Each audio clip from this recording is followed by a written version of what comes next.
Good afternoon, everyone. Welcome to the Columbus Metropolitan Club. In 1976, 13 visionary women came together to form the CMC to connect people and ideas through community conversation. And literally 49 years later, that conversation is still going very strong. Yes, this is CMC's 49th year, if you can believe it or not, and I certainly believe that deserves a round of applause.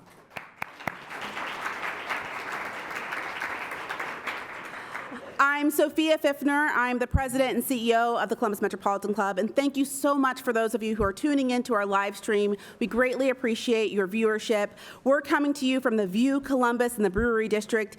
So thank you so much for today's forum sponsors, the Robert Weiler Company. Thank you so much for your continued investment in our organization. Thank you to our presenting sponsor, the Center for Human Kindness at the Columbus Foundation, and our live stream partner, the Columbus Dispatch and the View Columbus. So let's give all of our forum sponsors another round of applause. Thank you so much. All right, so the reason why we're here today, what was America's most popular housing market in 2024? Can you take a guess? You're here. It was Columbus, Ohio. Home sales in Central Ohio were racking up far more online views than the national average, indicating that off-the-chart levels of interest and available properties in this region. With today's experts, we'll dive into the new realities of buying and selling in Central Ohio's red-hot housing market. So please help me welcome today's panelist, Josh Barkin, Division Vice President of MI Homes in Central Ohio. John Melkai, Executive Director of the Building Industry Association of Central Ohio. Buffy Patterson, President of the Columbus Realtors Board of Directors. And our wonderful host, Bonnie Mybers, Commercial Real Estate Reporter with Columbus Business First. Bonnie, welcome back to the CMC podium.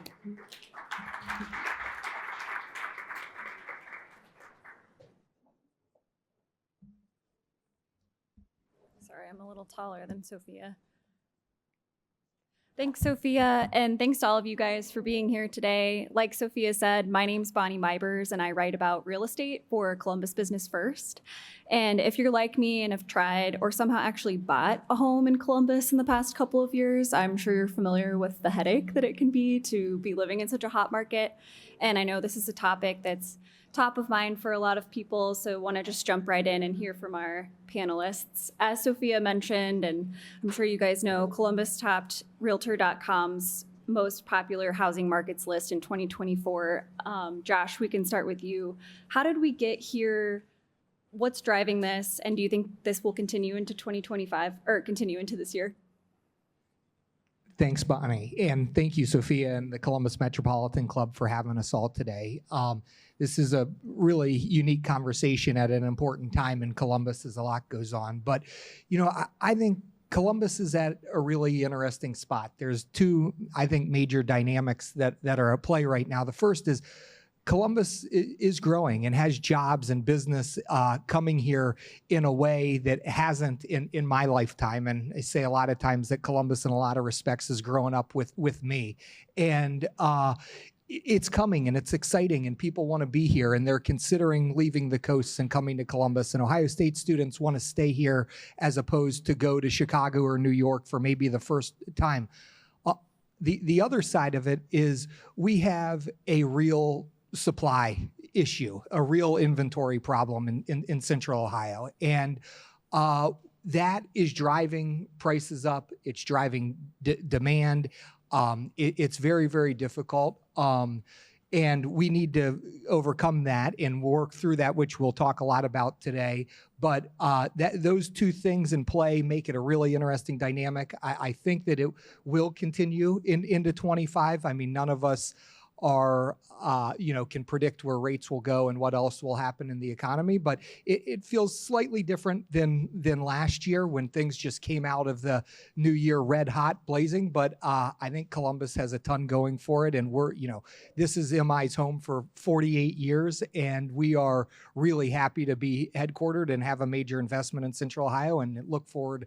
Would bet big on Columbus over the next 5 to 10 years. John, what do you think?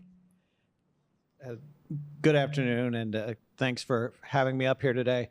MORPC a couple years ago did a study, and it said that 89 people a day are expected to be born or move to Central Ohio for the next 10, 15 years. And I don't think that's going to slow down. And until those numbers change, and make no mistake, we don't want them to change. We want to keep growing because growth in many ways is a first world problem. How we handle it, those are some challenges that I would welcome versus trying to manage a declining population.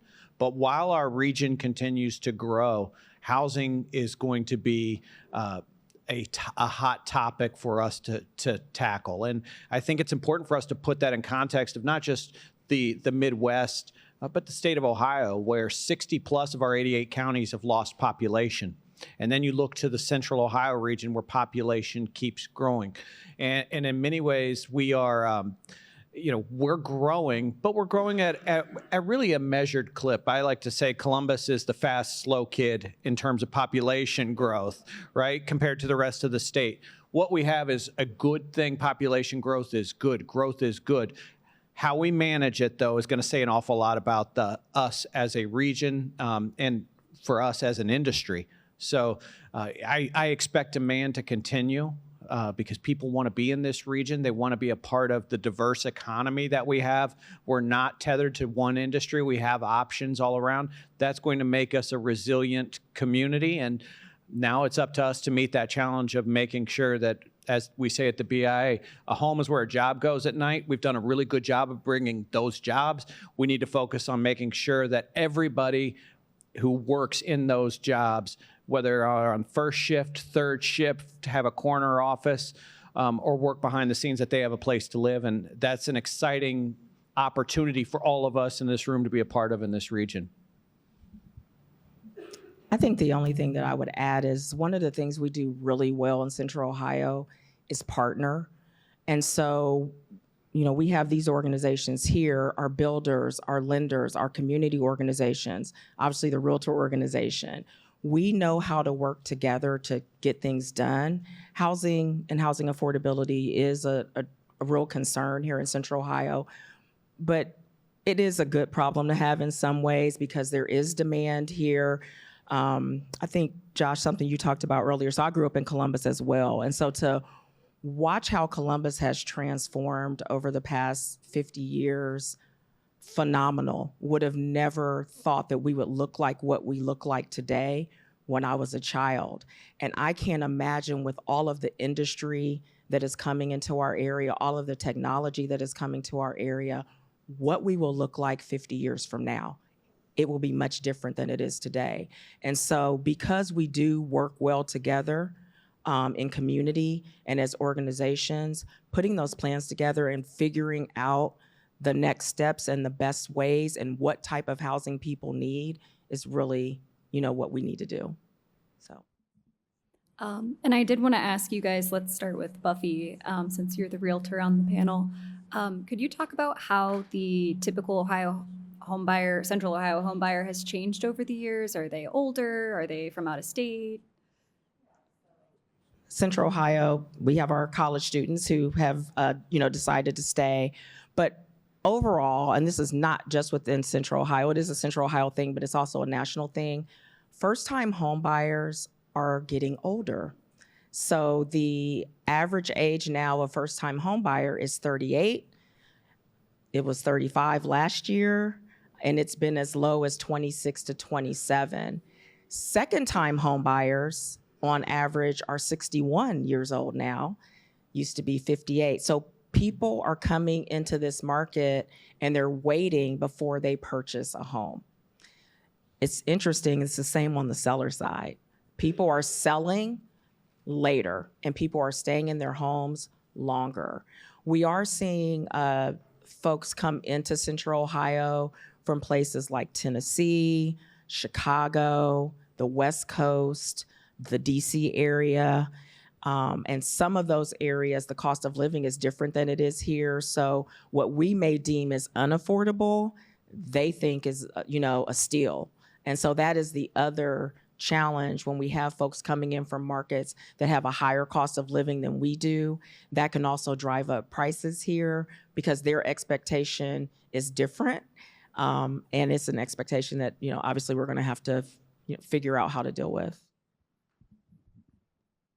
Do either of you guys have anything to add? Buffy, you hit on it at the end. I mean, it really is. That's another interesting proposition that in the East Coast, you look in Columbus, Ohio, and it's relatively affordable. But for all of us that have lived here for the last 5, 7, 10, 15 years, we have gotten relatively unaffordable against ourselves. I mean, we were zoning a job in Plain City, and a lot of the buyers that buy out there were young Hilliard and Dublin grads that couldn't afford to live in the communities that they grew up in, and then they were moving out a little bit further. And that is really kind of an interesting dynamic in our market and how that goes and where we go out and where can we continue to grow. And it's something we'll continue to monitor in a big way. I did want to stick on buyers. All over, headlines are being made about institutional investors coming in, buying up properties in neighborhoods. Could you guys talk about who are these institutional buyers? What kind of properties are they looking for, and how are they impacting our market here? I'm gonna probably get in trouble. So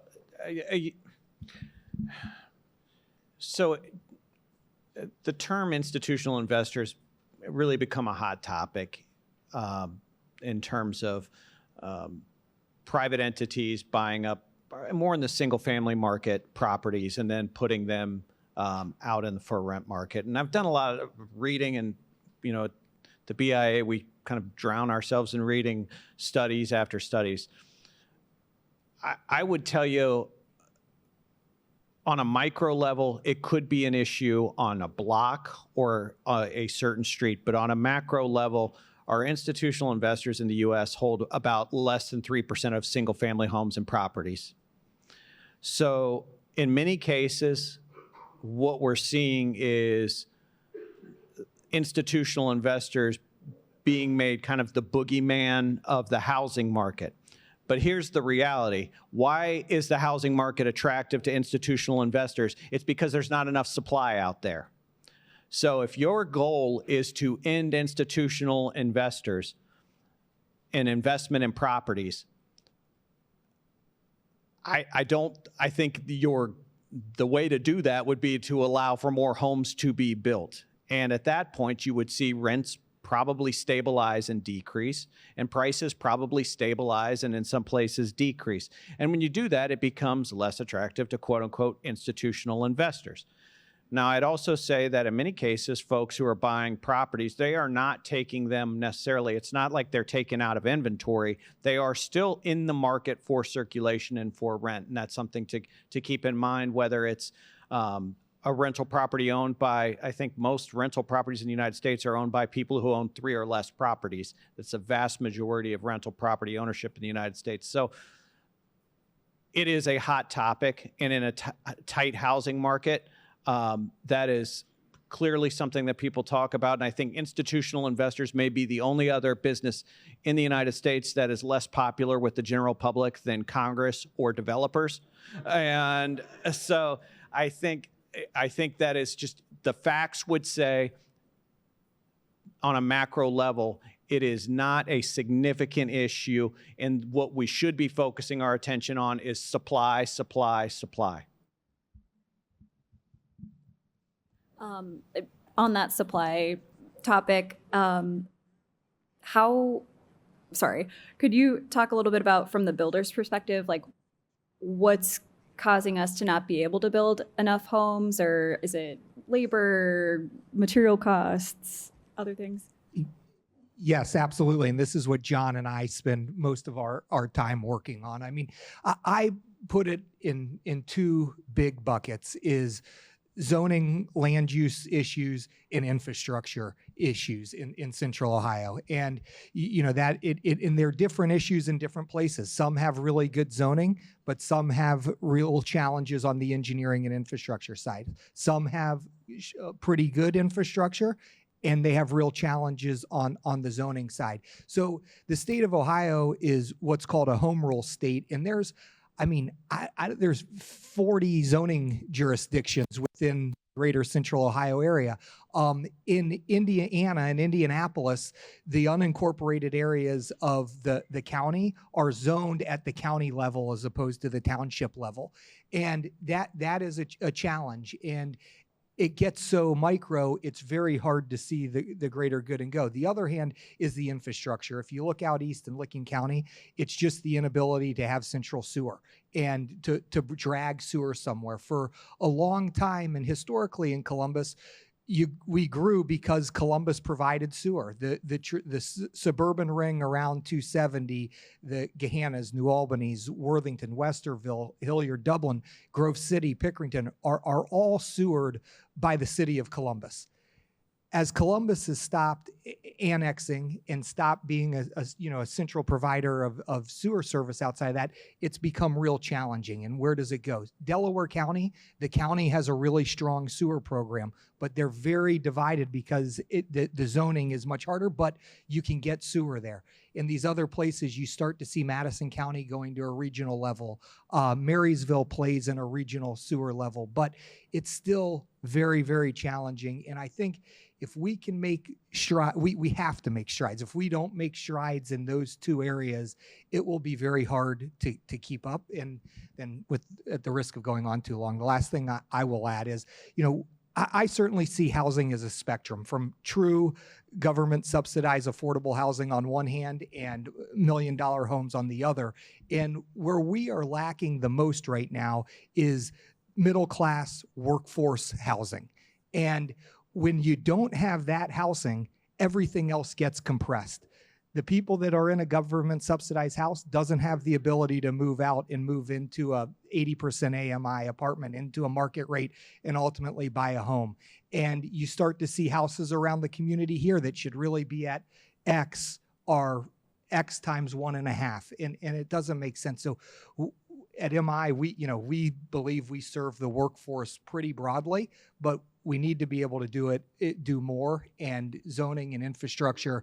I'm sure there's a lot of little things that can help do it in a go, and we need all of that. But those are the two big buckets. I think that if we can't make progress in versus our peer cities and states, we're going to find ourselves really behind, and housing is going to get really expensive really fast if it hasn't already.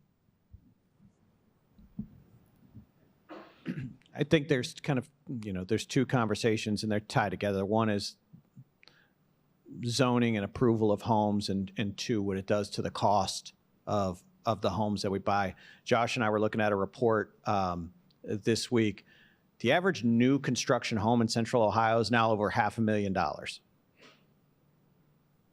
Single family home, $500,000.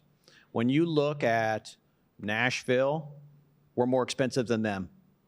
When you look at Raleigh, more expensive.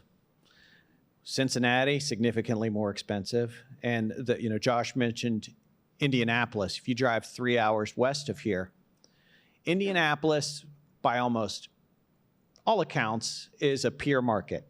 Center of the state, state capital, a lot of similarities demographically to the Columbus region.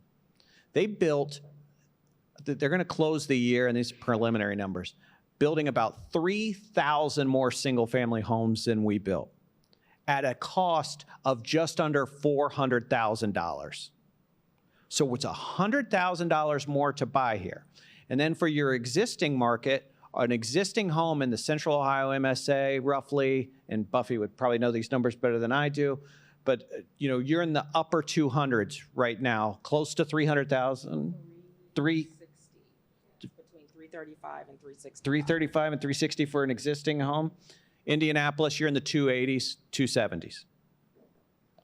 And that should send smoke signals up to absolutely everybody, because it makes it more difficult to recruit and retain talent here and to build. And what it is we're not building enough, and what we are building, we're not maximizing our land usage in a way that can meet the housing demands that are out there. We can't do that without local government partners.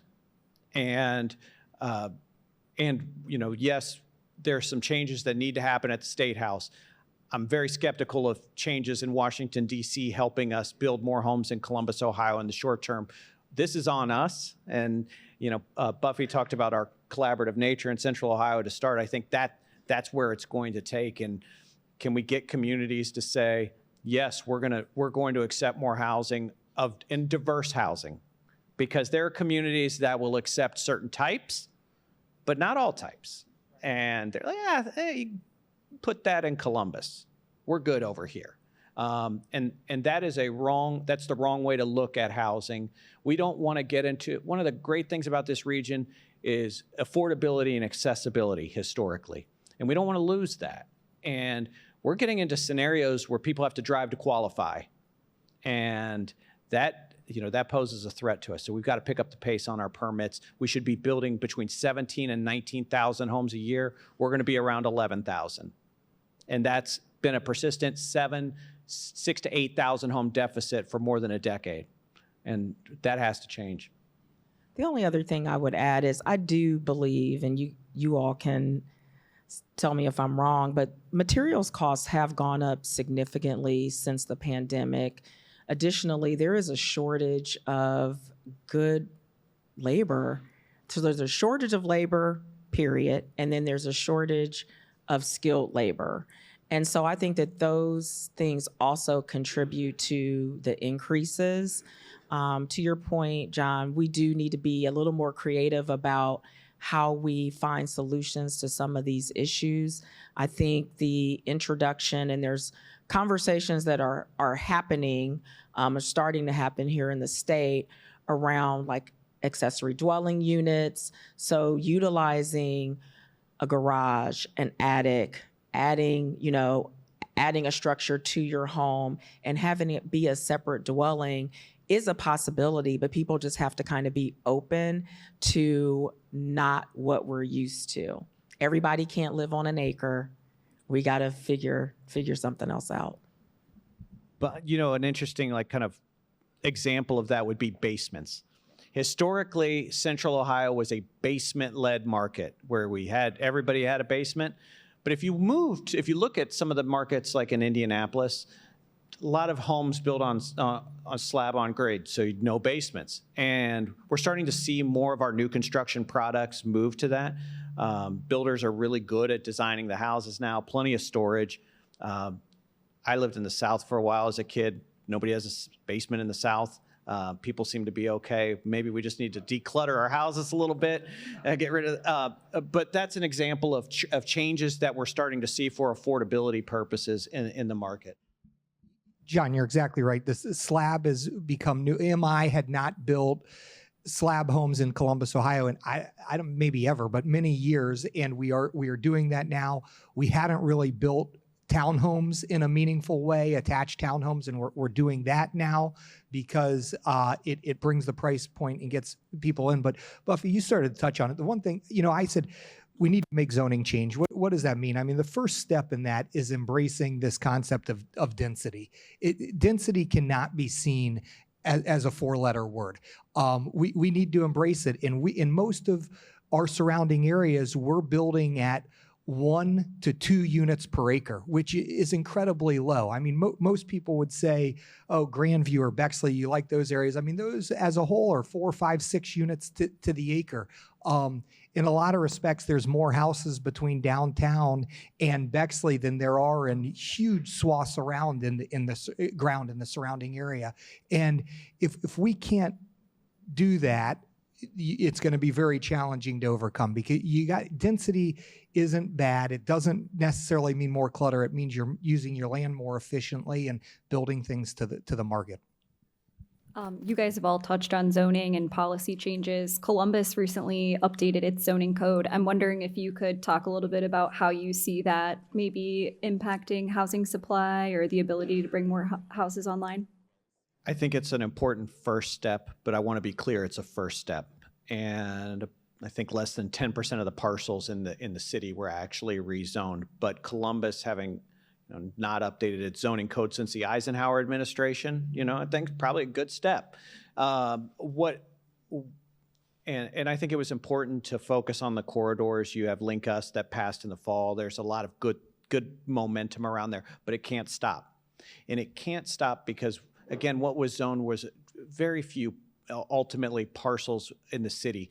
So when the rest of the city is unlocked and for housing creation and modernized, I think that's where we're really going to see improvements in the city. And it's the not just around High Street, not just around Broad Street. I think there's clearly a need for housing in those areas, but unlocking development and kind of the auxiliary corridors is where we're really going to see housing creation picked up. And when you look at communities like, Minneapolis gets a lot of love because they eliminated single-family zoning and around their city, and that was great. But I think even when you talk to folks in Minneapolis, they would tell you what really did it was changes around the city, which made it easier to build different types of housing and along some of their thoroughfares and maximizing their land. So it was a huge first step, but there's a long way to go. My fear is, great, we did step one, okay?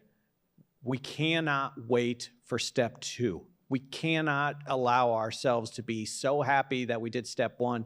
Let's go to step two. Let's not wait. There's no reason to wait. We know what needs to happen. We just did this. Let's go. Let's get this done for the entire city, because I think there are parcels and property owners and people who'd like to do some really great projects all around town, and they need to have the same that ability afforded to them that was afforded to people in the corridors. I agree. I don't have anything to add to that. Same. Me too.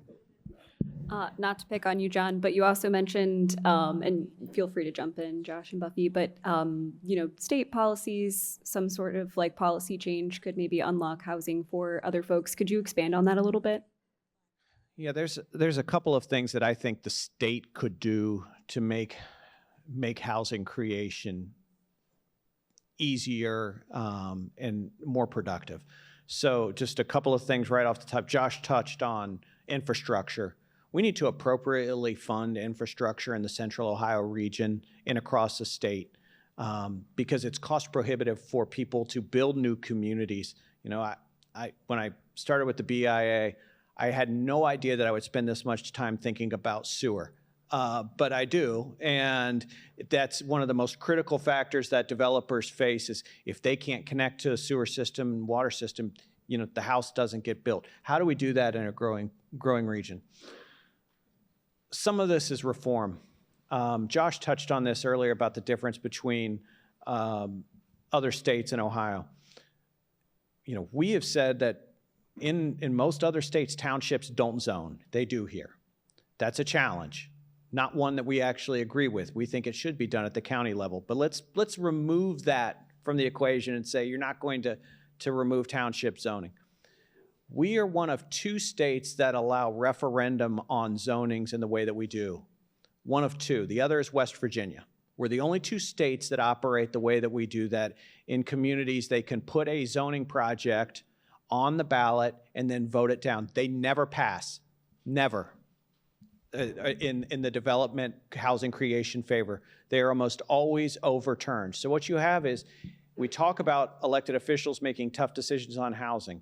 In some communities, those officials take a tough vote and say, this is important. We want this housing. And then residents, and sometimes led by people who don't even live in those communities, get ballot petitions together and they vote down the housing development.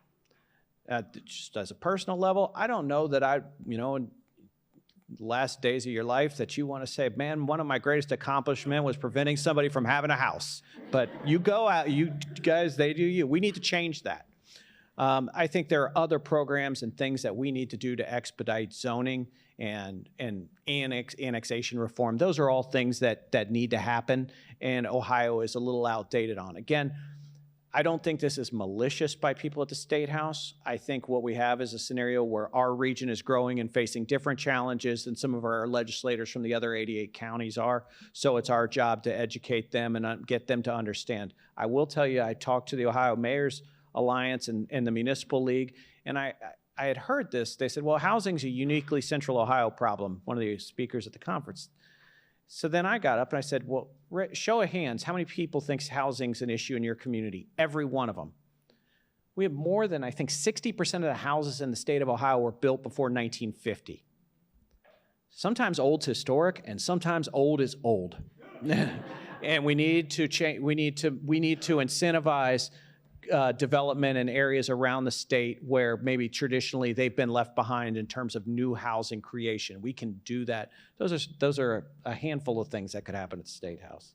I think the only thing I would add is, as an organization, we do have an advocacy arm, and at the local level, we are in very close contact with Columbus City Council, as well as the other city councils within our region.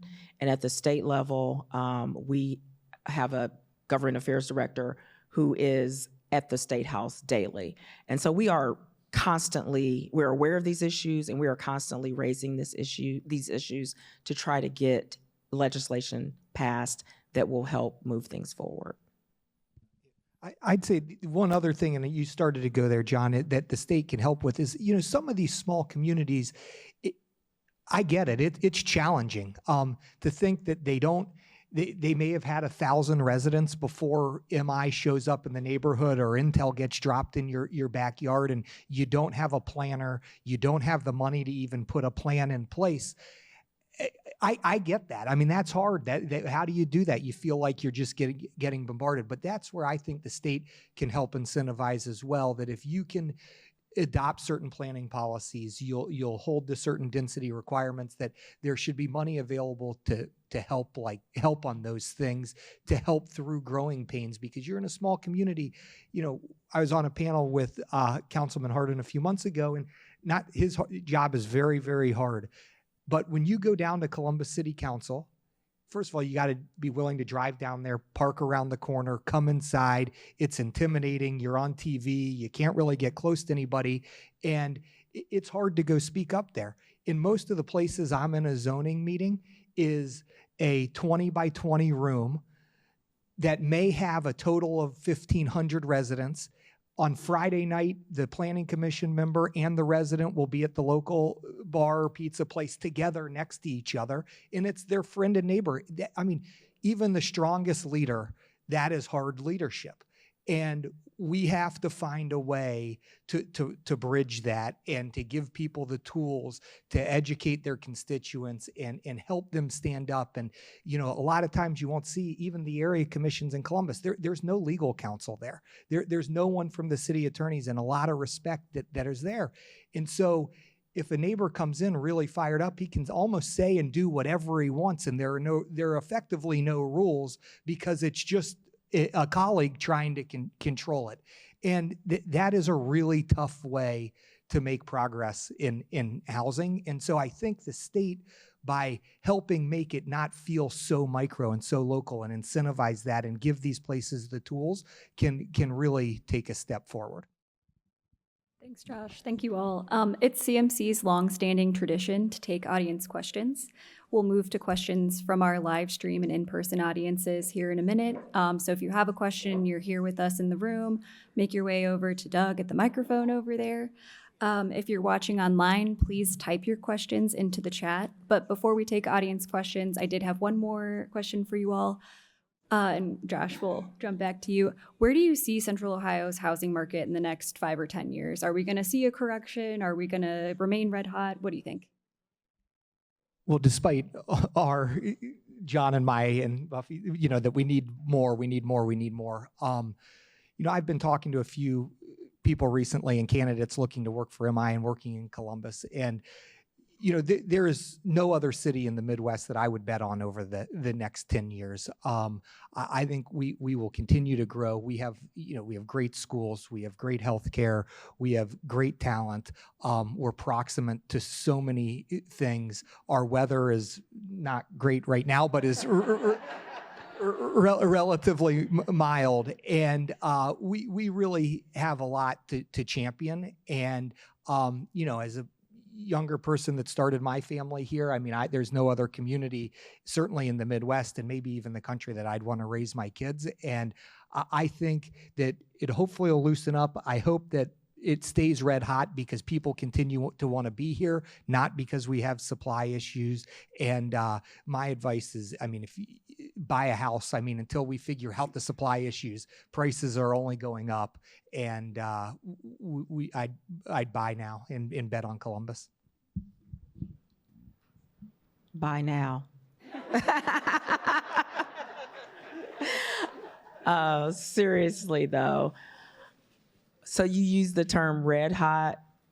I do think the market will continue to be very strong and positive in the Columbus and surrounding area. I do not want it to be red hot though, believe it or not. Hot, but not red hot. The reason for that is in a red hot market, it makes it very difficult for buyers. They have to give up everything. I can't get an inspection. I can't get anything repaired. I can't ask for a home warranty. It's not a comfortable place to be if you're on the buy side when you're in a red hot market. Prices are going up and you are literally required to be responsible for everything. And the seller can dictate the terms of any of the agreement that you reach. So I want it to be hot, but I don't want it to be red hot. And I think things are, with the interest rates having increased slightly in the past year or so, do think, based upon what our economist is saying, we should see a leveling out of that, and we'll end up somewhere in the range of like 5.75 to 6.75, that point difference. I think we're going to see more people entering the market. When interest rates were up, people were scared to kind of get out there and buy because they were used to 2, 3, and 4%. I don't see us going back to 2, definitely not 2, 3, or 4%. And so we kind of have to get used to, this is the new normal in terms of the interest rates. If we can get that supply out there, it's just going to help balance everything out for everybody. So the only thing I'd add is we've got to, this is a choice, and the region has to make a choice. And I hope that we make a choice in favor of creating more housing so people have more housing options. I want my kids to have the option to live in Columbus. And, I hope that we provide them that opportunity and they're not forced to go to another community to try to find a place to start their lives. You guys. And now Doug Buchanan with CMC is curating questions from our live stream audience. And you already have a line behind you of people here in the room. So Doug, what's our first question? Bonnie, thank you very much, and thank you to today's panelists. Great conversation. If you have a question for today's panelists, please do join us here at the microphone. We'll try to get to as many questions as we can with our remaining time. If you're watching online, type your question into the chat on YouTube. Those are being sent to me, and I'll try to get to as many of those as I can. As you ask a question here at CMC, we always have 2 rules for questions at CMC. They take less than 30 seconds to ask.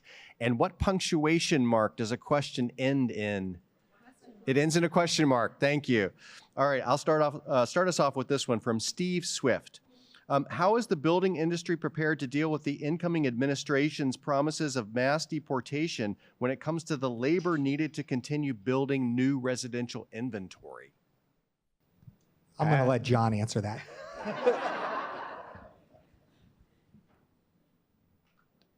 I got a call about this before the election from a national reporter asking the same question, and I think,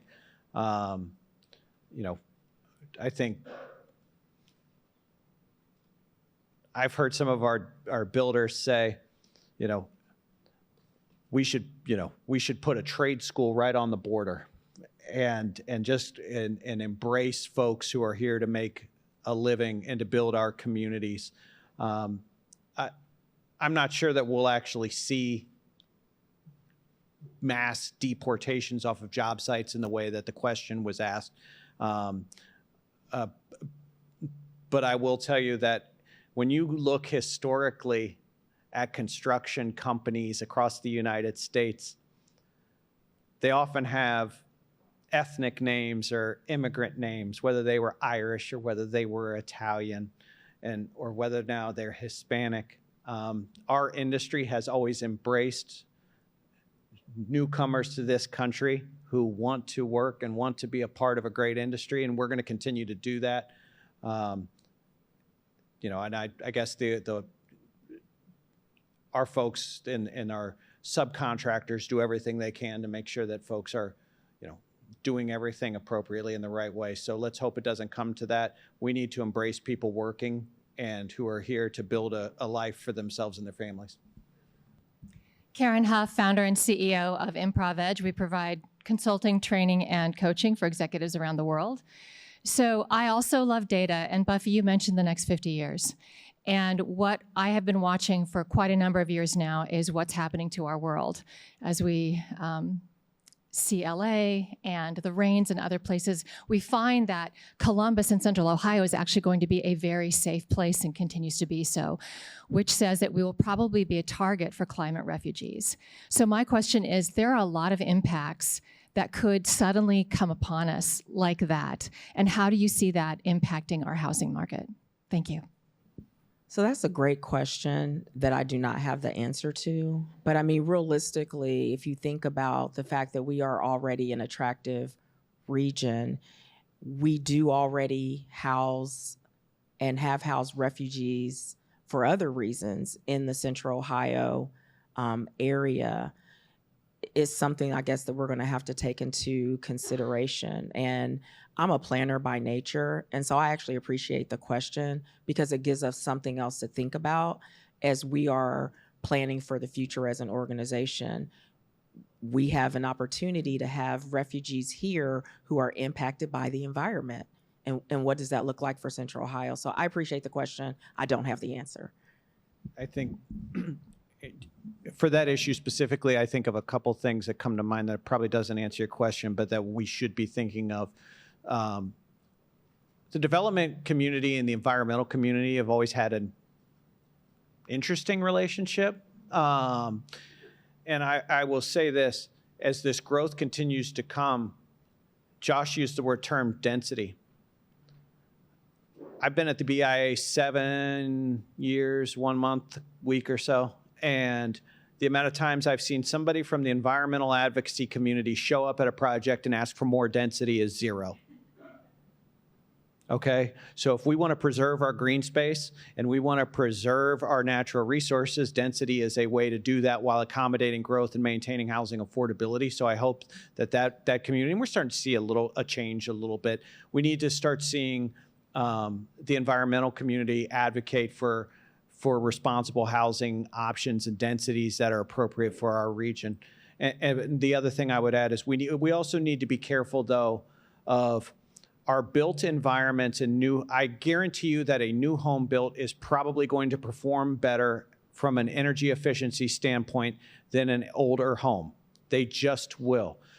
But sometimes our elected officials get so bent on trying to do things, they make it more expensive to build the new stuff to try to make up for mistakes of the past. We need to incentivize restoration and renovation of our older properties, but not make it punitive on new construction to try to make up for the wrongs of the past.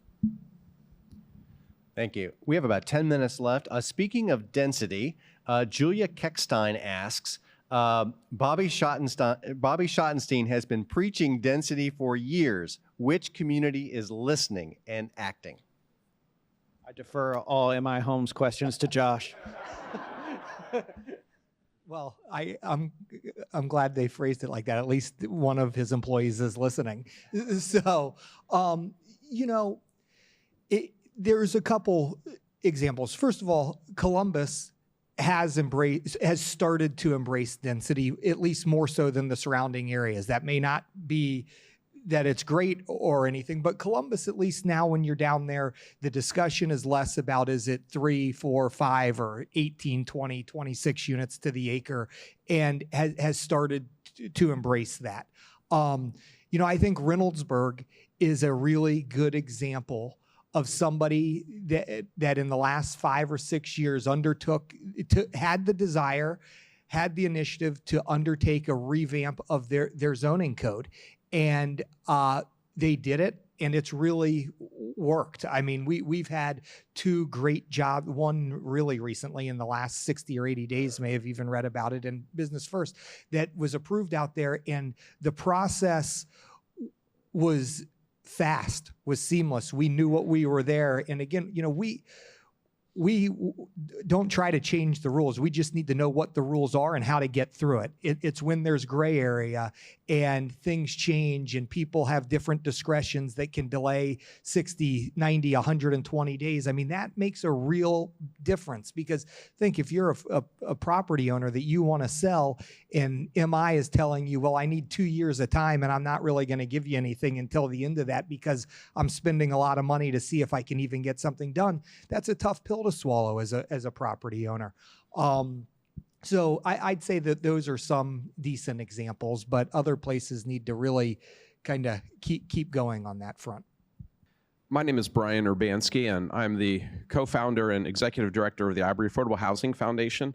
And as I'm sure everyone in this room knows, homelessness is a continual problem, and you can't have a conversation about housing without addressing that issue. And we support a lot of folks on the lower end of the economic scale. And clearly the number one answer is abundant new housing, which is the challenge that we're all trying to overcome here in this industry. But in the meantime, what can we do to continue affordability in the traditionally workforce housing areas that we have on the east side, the west side, and the south side, to prevent these folks on the lower end of the economic spectrum from being priced out of having a home, whether it's buying a home or renting it? Well, a thought that I have is it would be great if, and it doesn't matter if it's city, county, state, or federal, if there were some types of incentives given to help these homeowners if they own and live there, if they're owner occupants, or homeowners who may be providers of housing for people who have this need, to incentivize them to be able to fix these homes up, so to bring them up to a level that they're safe, that people feel comfortable living there, that they have a place that they can call home, whether renting or, if they're the owner of that home. Right now, often what happens, and, whether it's taxes, whether it's your mortgage payment going up due to interest, whatever the case may be, costs are going up overall. And so if you find yourself in a neighborhood where the things around you are changing in a positive way, but you're on a fixed income, you don't have the ability or the opportunity to be able to bring your home up to that level, it would be great if there were some incentives, some programs that would, across the board, help people to bring that housing up as a landlord or as a owner occupant. There are a number of homes that are empty in our community. They're vacant properties. Wouldn't it be great if there was some way to incentivize people to bring those homes to market so that they would be affordable and that we would not have people who were housing insecure? And I think that those programs are really important, especially in the short term. I think something specific, certainly real estate taxes are really, really high in Ohio compared to some of our sister states. Certainly we fund schools, which you'll go down a rabbit hole, but real estate taxes is hard. But the one thing that I will say that those programs in a lot of respects are really good, really important, but it's a Band-Aid. We need scale. We need to build more housing, and we need to embrace these other things, because without it, you're just going to be trying to get one property owner, 2 property owners, 15 property owners, but we need everybody to get there. One example, this is a personal example. My wife and I had a house over in Old Oaks, right by Children's Hospital, and we were redoing it, and because it was in the historic district, it was required to have wood windows.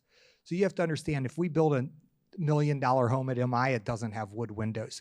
But the wood windows versus a vinyl window is a $35,000 difference. So that house in Old Oaks that should have been selling for $210 is now automatically $250 just to cover that cost.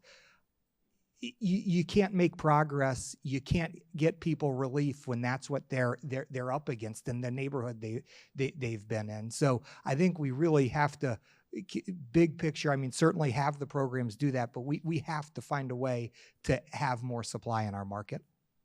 And I do think addressing some of the vacant housing would definitely take care of that. And to your point, I just had to put a slate roof on a house. It cost me $100,000. Crazy. And nothing else is done, just the roof. Glad that's not my house. So we have 5 minutes left. We're going to try to get to 2 questions. Thank you so much for such a good program today. I am Amy Claiborne. I'm president and CEO of Families Flourish. And we use housing as a vehicle for economic mobility, new model, and it's working. So my question for you is, how can we include incentives, or what is needed to have incentives to build housing that's not just more density, but mixed income neighborhoods where people of all incomes can thrive together? And I just have one thing I want to add. We talked about the role of the state. The state provides lots of tax incentives for economic development, so do municipalities. How do we advocate for tax incentives whenever there's one for economic development, for infrastructure and housing development too? We separate them so you get the economic development, but not the housing. So thank you. It's like you're reading my legislative agenda. It's a huge point that I think the state needs to tackle. You know, everybody was so, especially if you think of economic policy coming post Great Recession, where it was just a flourish of activity to bring jobs, and then we'll figure it all out. But we just got to get the jobs here. And One Columbus and Jobs Ohio have done a really good job with that. But now the next step, how do you make sure that we can have a workforce where it's not a luxury to live a 20-minute drive to your place of employment? We know every 10 minutes you get outside of that 20-minute drive, an employee becomes less sticky with their job and more likely to find something new. So living close to your place of employment should not be a luxury afforded to C-suite executives. I think that there are definitely things that you could say. I would like for communities to say, we're going to bring this massive project to your region, or this small boutique project that's going to bring in a lot of revenue, but here's what we're going to need from you. There should be a quid pro quo if our tax dollars are used. And you know, again, I started out with that, where homes are where jobs go at night, and that needs to be as much of a focus of economic development as just bringing the job to the region. We need to think about the employee as much as we think about the job. Thanks, John. And unfortunately, we're running out of time. I'm getting the wrap it up signal. So we're going to turn it back over to Sophia.